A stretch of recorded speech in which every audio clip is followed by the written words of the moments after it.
श्री राधे श्याम, जय जय श्री राधे, जय श्री कृष्णा। हमारा आप सभी को हृदय से प्रणाम। श्री ठाकुर जी की असीम कृपा से हम फिर आपके सामने उपस्थित हुए हैं। ठाकुर जी सभी पे आनंद बरसाने वाले हैं, करुणा बरसाने वाले हैं। ऐसे श्री ठाकुर जी को हमारा प्रणाम है। जैसा कि हमारा उद्देश्य सुंदर सुंदर प्रसंग लेकर आना है और आप सभी के हृदय में जगह बनाना है, क्योंकि हमारे ठाकुर जी कहते हैं कि यदि कोई भी चीज दी जाए, यानी क्रोध दिया जाए तो क्रोध बढ़ेगा, लोभ दिया जाए तो लोभ बढ़ेगा, और क्या बहुत सुंदर सुंदर अलग अलग है। यदि लोभ दिया जाए लोभ बढ़ेगा, क्रोध दिया जाए क्रोध बढ़ेगा, और काम की आसक्ति के लिए कोई कार्य किया जाए तो काम बढ़ना शुरू हो जाएगा। यदि हम किसी को कोई चीज दान में देते हैं, जैसा कि आज के समय में बहुत जरूरत है, कि जैसे ये कोरोना महामारी फैल रही है, तो सभी से यही आग्रह है कि अपने आसपास वाले को ध्यान रखें, कोई भी भूखा ना रहे, ना कोई भूखा सोए। यदि हमसे भोजन की व्यवस्था हो सकती है तो भोजन की व्यवस्था, जिस तरीके की भी व्यवस्था उसके लिए हो सकती है। क्या पता हमारा यह छोटा सा कार्य है उसके लिए जीवन के उत्साह का एक प्रमुख अंग बन जाए और हमारी वजह से किसी के प्राण बच जाए। तो आप सभी से यही निवेदन है, जरूर अपने आसपास के लोगों का, जो सामर्थ्यवान नहीं है, उनका अवश्य ध्यान रखिएगा। आज हम अमर कथा नामक एक सुंदर प्रसंग लेकर आपके सामने उपस्थित हुए हैं। अमर कथा,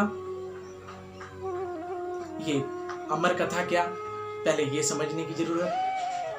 अमर कथा जो भोले बाबा शंकर भगवान ने श्री पार्वती मैया को अमरनाथ जी में जो विशेष गुफा है वहां सुनाई थी। अमर कथा यानी श्रीमद् भागवत कथा, अमर कथा यानी श्री राम कथा। लेकिन यदि ये कोई कहे कि इस कथा को अमर कथा ही क्यों कहा जाता है, तो अमर कथा का अर्थ यही है कि ठाकुर जी के भगवत चरणों की प्राप्ति हो जाए, ठाकुर जी के चरणों की प्राप्ति हो जाए, भगवत चरणों की प्राप्ति हो जाए। उससे क्या होगा, जब ठाकुर जी का नाम रूप लीला धाम का चिंतन होगा, गाया जाएगा नाम, तो जो हमारे जीवन में जो छोटे छोटे अभाव हैं, किसी पे धन का अभाव, किसी पे भोजन का अभाव, किसी पे घर का अभाव, किसी पे संतान का अभाव, किसी पे गाड़ी का, किसी का अलग अलग, किसी को रोग सता रहा है।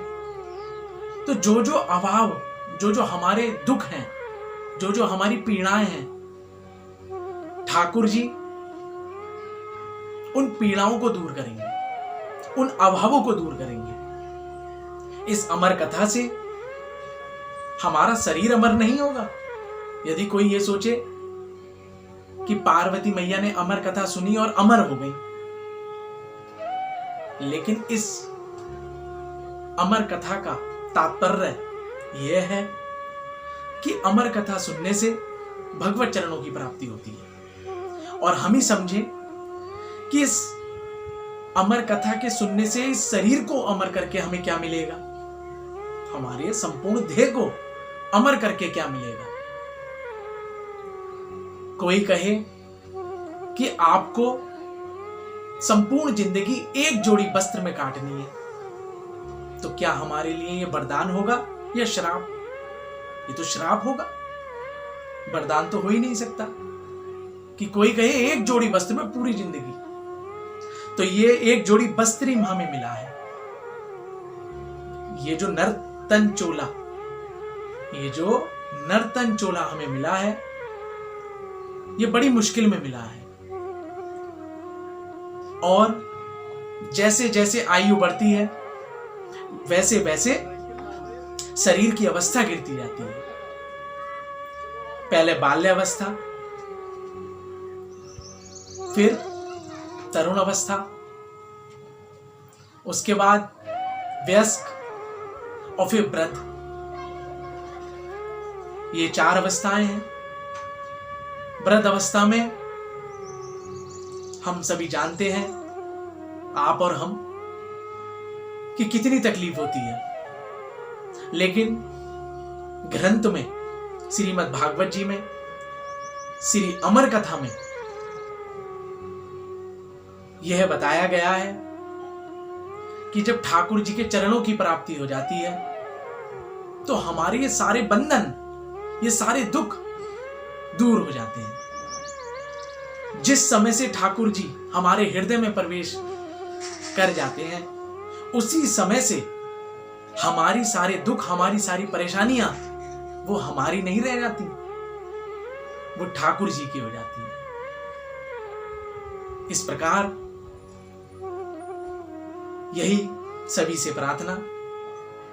और हम ये आज पार्ट 1 के माध्यम से बता रहे हैं, और फिर कल इस अमर कथा को किसने प्रकट किया, कैसे इस कलयुग में आई, इस पृथ्वी लोक पर यह अमर कथा प्रकट हुई, वह कल हम आपको पार्ट 2 में बताएंगे।